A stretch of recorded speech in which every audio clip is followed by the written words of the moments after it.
Tangisan di atas jurang. Bagian 1. Kehangatan terakhir. Di bawah langit senja yang mulai diwarnai jingga di balik deretan bukit, sebuah mobil keluarga berwarna biru tua melaju perlahan. Mereka sedang menapaki jalanan berkelok yang membelah hutan pinus di pedalaman Jawa Barat. Di dalam mobil, kehangatan mengalahkan dinginnya udara pegunungan. Imas, 7 tahun, si sulung yang berambut dikepang 2, menempelkan wajahnya ke kaca jendela. Napasnya membentuk kabut tipis. Di sebelahnya, Anton, 4 tahun. Adiknya yang gembul dan lugu tertidur pulas di pangkuan ibu, Sari. Ayah, Wira, sang pengemudi, bersiul kecil. Ia sesekali melirik istrinya di samping, lalu tersenyum pada pantulan kedua anaknya di kaca spion. Bernyanyi dengan nada sumbang, Naik, naik ke puncak gunung, tinggi, tinggi sekali. Ayah salah, bukan gunung, tapi gunung. Imas aja tahu. Loh, ayah kan biar beda, Mas. Ini lagu versi rock and roll, ayah. Coba kamu, Bu, benarkan ayah? "Sudah, ayah memang suka bikin versi sendiri. Sudah sore ya? Sebentar lagi kita sampai, sayang. Lihat, kakek dan nenek sudah menunggu. Kita akan lihat kunang-kunang di sawah." Asik. Ayah, kalau sudah sampai, Imas boleh main di pinggir jurang yang tadi Imas lihat tidak? Bagus sekali pemandangannya. Tidak boleh, Nak. Jurang itu berbahaya. Ingat ya, Imas. Jurang itu tempat di mana kita harus ekstra hati-hati. Ayah dan ibu selalu harus ada di dekatmu. Dan kamu harus dengar kata ayah dan ibu di sana. "Iya, ayah." Ibu Sari mengeluarkan bekal dari tasnya. Sebuah kotak berisi irisan buah apel dan beberapa kue kering. Imas mengambil sepotong apel, mengutasnya sedikit dengan kuku, lalu menyuapkannya perlahan ke mulut Anton yang baru saja terbangun dan mengucek matanya. Enak. Mama, Anton mau peluk. "Ini mama peluk, sayang. Sebentar lagi kita akan makan malam enak masakan nenek. Imas, jaga Anton baik-baik ya. Kakak harus jadi pelindung untuk adik." "Pasti, Bu. Imas janji. Imas akan selalu jagain Anton." Nah, itu baru anak ayah. Kalian berdua harta yang paling berharga buat ayah dan ibu. Tawa kecil Imas dan suara merdu ibu yang membacakan dongeng mengisi kabin mobil. Itu adalah malam yang sempurna. Kehangatan, janji liburan, dan rasa aman yang tak tergantikan. Namun, di tengah harmoni itu, suasana mulai berubah. Awan hitam tebal menyelimuti langit dengan cepat. Hujan mulai turun. Awalnya gerimis, namun dalam sekejap, ia berubah menjadi badai lebat. Air menghantam kaca mobil, membuat pandangan ayah Wira terbatas. Wah, deras sekali. Semoga tidak ada yang longsor. Ia menyalakan lampu kabut dan memperlambat laju mobil.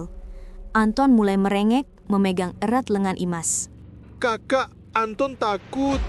Tidak apa-apa, Anton. Ada kakak. Itu cuma suara petir. Kita nyanyi ya? Imas memeluk adiknya. Pandangannya bertemu dengan pandangan khawatir ayah Wira di spion. Ayah Wira membalasnya dengan senyum tipis, mencoba menenangkan perasaan Ibu Sari. Menggenggam tangan ayah Wira. "Pelan-pelan, Mas. Hati-hati. Sepertinya di depan tikungan itu agak curam." Bagian 2. Malam yang merenggut. Jalanan semakin sempit dan licin. Tikungan tajam di depan terlihat samar-samar di balik tirai hujan. Ayah Wira mempererat pegangannya pada kemudi. Tiba-tiba, dari balik tikungan yang gelap, sebuah cahaya mobil dari arah berlawanan menyilaukan mata. Entah terlalu cepat atau terlalu dekat. Ayah Wira menyeru, "Astaga!" Dalam sepersekian detik yang terasa seperti keabadian, Ayah Wira membanting setir ke kanan untuk menghindari benturan. Tapi ban mobil tak mampu melawan licinnya aspal dan kecepatan yang mendadak. Decitan ban yang memekakkan telinga. Raungan mesin yang kehilangan kendali. Teriakan pendek Ibu Sari yang tertahan. Mobil terasa melayang, seperti selembar daun yang jatuh dari tangkainya. Guncangan dahsyat menghantam tubuh Imas dan Anton. Imas, sesuai naluri kakaknya, memeluk Anton seerat mungkin, menutupi kepala adiknya. Lalu, semuanya menjadi gelap. Hanya terdengar suara hujan dan gemerisik daun. Musik tegang mereda menjadi keheningan yang mencekam. Hening. Setelah guncangan berakhir, mobil itu berhenti dalam posisi miring. Sebagian badannya tersangkut akar dan batang pohon di tepi jurang yang curam. Imas mengerang pelan. Kepalanya berdenyut sakit. Ia perlahan membuka mata. Kabin mobil dipenuhi aroma bensin dan debu. Anton? Kakak, gelap. Ayah, Ibu, kita di mana? Anton, kita sendiri. Mama, Papa, Anton mau mama. Shh, jangan menangis Anton. Mama dan Papa pasti sedang mencari bantuan. Kita tunggu ya. Imas berbohong.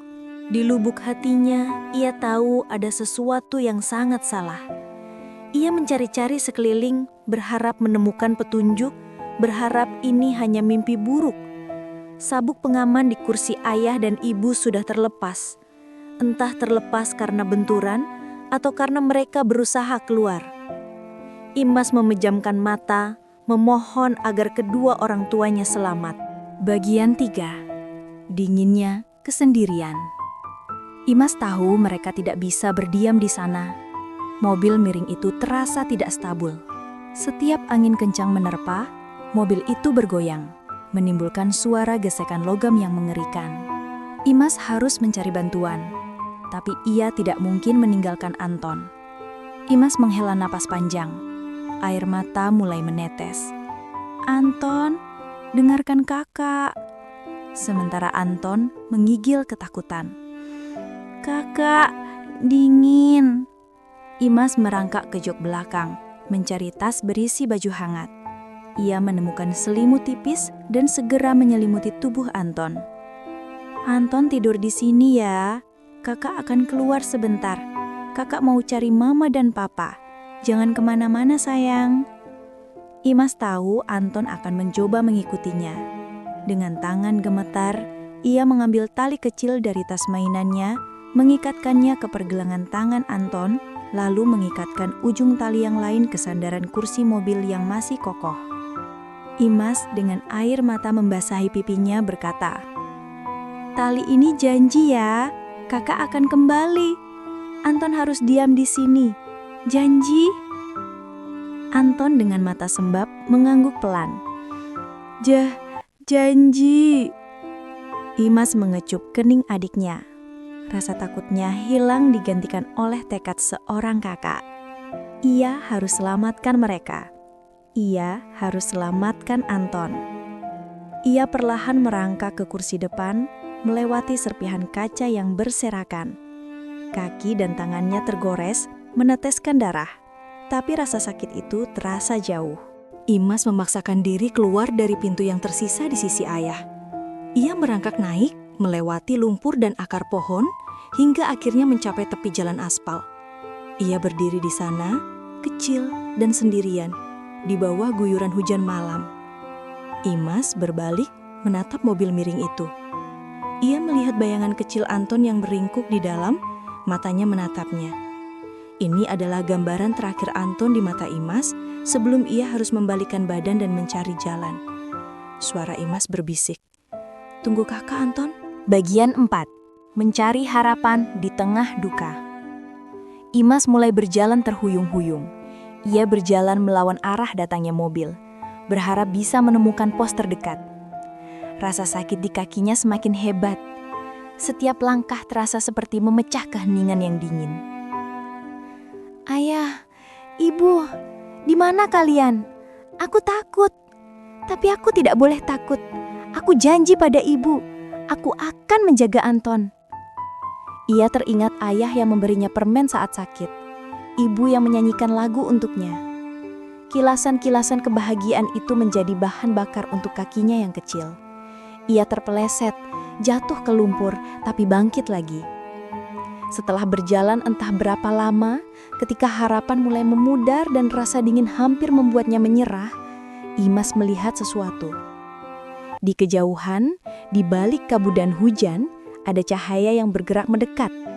Lampu besar sebuah kendaraan. "Tolong! Tolong!" Imas melambaikan tangannya yang kotor ke udara. Mobil itu ternyata sebuah truk tua yang melaju lambat.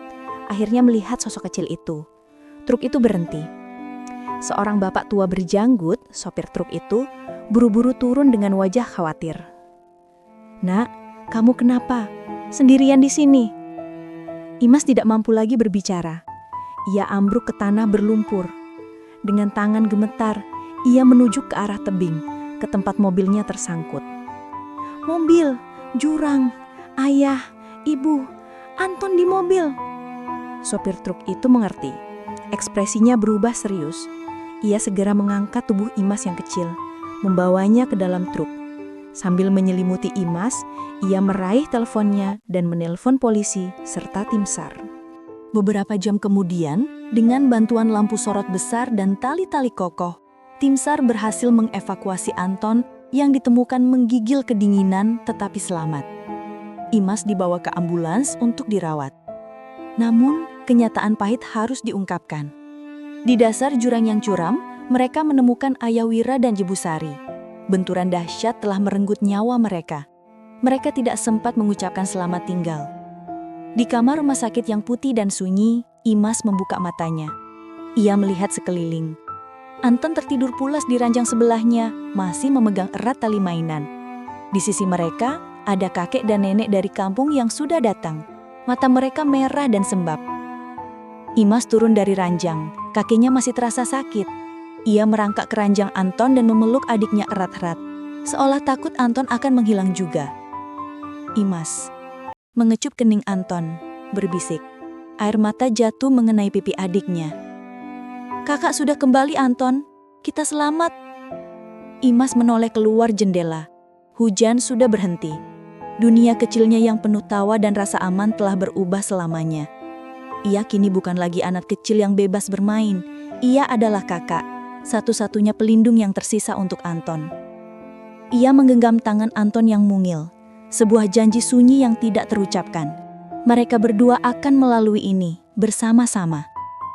Imas memejamkan mata, memeluk rasa sakit dan janji yang baru.